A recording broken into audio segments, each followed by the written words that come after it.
સુરતમાં રેલવે પોલીસની હદમાં એક 13 વર્ષીય સગીરા પર છેલ્લા 2 મહિનાથી દુષ્કર્મ આચરવામાં આવ્યું હોવાની ઘટના સામે આવી છે। મૂળ સોનગઢની આ સગીરા ઘરેથી ઝઘડો થયા બાદ સુરત આવી હતી અને રેલવેમાં છૂટક મજૂરી કરતી હતી।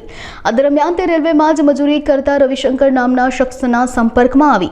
આરોપીએ સગીરાને પ્રેમજાળમાં ફસાવીને 2 મહિના સુધી વારંવાર દુષ્કર્મ ગુજાર્યું હતું તેમજ રેલવેની હદમાં આવેલી પાર્સલ ઓફિસ પાસેની અવાવરૂ જગ્યાએ રાત્રિના સમયે તેણે આ ઘૃણાસ્પદ કૃત્ય આચર્યું હતું।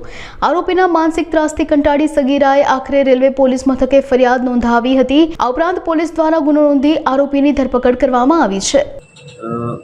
ગઈ તારીખ 14/9 રોજ 14/9/25 રોજ અમારે ત્યાં સોનગઢ જિલ્લાના એક 13 વર્ષના દીકરી છે એમણે અહીંયા અમારા સુરત રેલવે પોલીસ સ્ટેશનમાં આવીને હકીકત જણાવેલી કે અમારે રવિશંકર કરીને એક જે છોકરો છે એણે મને ગયા જુલાઈ મહિનાથી લઈને ઓગસ્ટ મહિના દરમિયાન મારી સાથે રેલવે સ્ટેશન પાસે જ્યાં પોસ્ટ ઓફિસ છે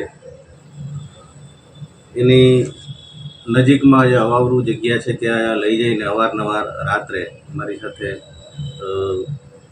દુષ્કૃત્ય કરે છે એવું જણાવેલું। જેથી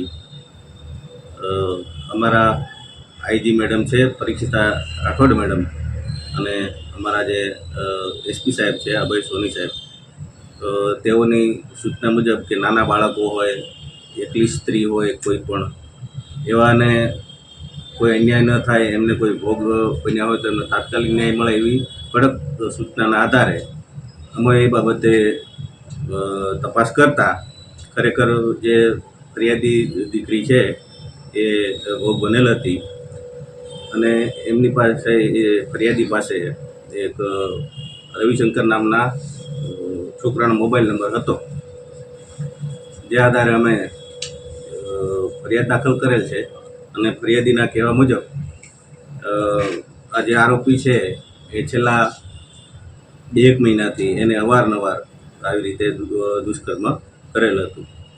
આરોપીની શોધખોળ કરતાં અમને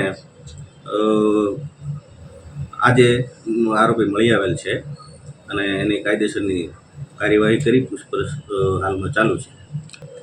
ફરિયાદી દીકરી છે તે એના મા બાપ સાથે એને અવારનવાર કદાચ અણબનાવ કે કોઈ ઠપકો આપવાના કારણે તે ઘરેથી ભાગી આવેલી હતી અને અહીંયા જે ફરિયાદી આરોપી છે એ પણ છૂટક મજૂરી કરતો હતો।